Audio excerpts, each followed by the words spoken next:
It is May 18th, 2020. I'm at Stevens Point, Wisconsin. As you can see right there, 52 degrees. It's rainy and it's nasty. As you can see, the wind is blowing. Look right there. Old lady winter, she don't want to give up. It's cold, it's misty, it's rainy. As you can see the clouds.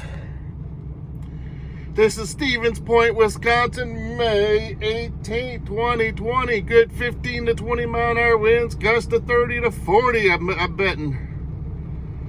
It's been rainy and nasty and carry on. As you can see, I've just finally got me an empty here at the customer.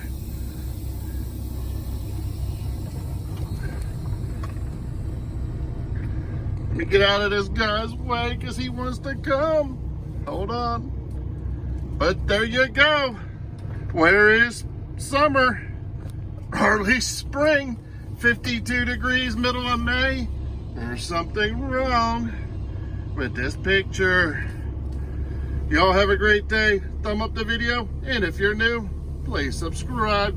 Just a quick update. 52 degrees. May 18th, 2020. It's time to hit the road. See you next time. Thumb up the video.